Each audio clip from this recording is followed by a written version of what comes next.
extensive detective work.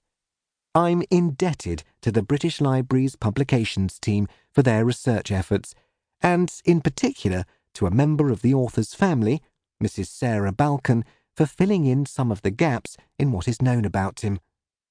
Latimer, I'll call him that for convenience, was born at the wonderfully named Wilderness Park, Sevenoaks, Kent. Today, Wilderness House is divided into apartments, but at that time Wilderness was the home of his grandmother, the Dowager Lady Hillingdon. The earliest records of Wilderness Estate date back to the 14th century. A deer park was established towards the end of the 17th century, and there was a grand house which changed hands a number of times over the years. The Duke of Wellington was one notable guest shortly before the Battle of Waterloo, and a great avenue of limes was planted to commemorate his visit. Charles Henry Mills, a director of the East India Company, acquired the property in 1884 and was raised to the peerage as Baron Hillingdon 2 years later. He was a philanthropist who built his own gasworks, a laundry and an orphanage, all of which became a major source of livelihood and provided employment for people within the local communities of Seal and Sevenoaks. Latimer was Charles's grandson, and the son of Charles's youngest son, the Honourable Geoffrey Mills, and his wife Grace. He could trace his ancestry back to William the Conqueror. On the face of things, Latimer was undoubtedly born with a silver spoon in his mouth, but tragedy struck him during infancy. On a trip to France, he ate strawberries that had grown in the wild. They were contaminated, and he contracted typhoid fever. Although he survived, his elder sister and their nurse both died. For the rest of his life, he was lame and suffered from epilepsy. He never married and had no children, but grew into a tall, handsome young man. For some time, he pursued a career on the stage. Among those he worked with in repertory was Arnold Ridley, also a playwright, whose plays included the popular mystery The Ghost Train, but who is today best remembered as Private Godfrey from the television sitcom Dad's Army.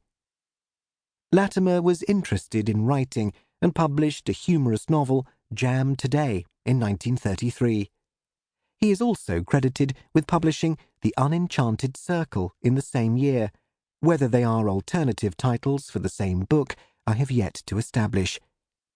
In due course, he graduated to detective fiction, publishing Death in Real Life, which one critic described as an all-time curiosity in thrillers which you must not miss, while another spoke of it being in a class by itself and striking a new note. Duly encouraged, Latimer produced Murder After Christmas. Unfortunately, his health, never robust, began to decline. His mental health worsened, and ultimately a brain tumour was diagnosed. He died in 1953. A member of his family said, "I remember him as a sweet man, but different." Despite his privileged background, it is evident that he experienced serious difficulties in his life. But the gusto with which this novel is written shows an admirable sense of humour. Almost 70 years after his death, it is a pleasure to bring his entertaining, unorthodox Christmas mystery back to life. Martin Edwards. www.martinedwardsbooks.com. Chapter 1. Bread Upon the Waters. 1. "Uncle Willie?" echoed Frank Redpath in mild surprise, making passes over the electric heater on the sideboard to warm his hands. "What about him?" Rhoda dropped the letter she had been reading in order to sit on her fingers and thaw them. Just as she managed to stop her teeth chattering and was about to reply, her husband broke in. "Don't tell me he's dead at last." "No, he doesn't say anything about being dead." Rhoda went through the mechanics.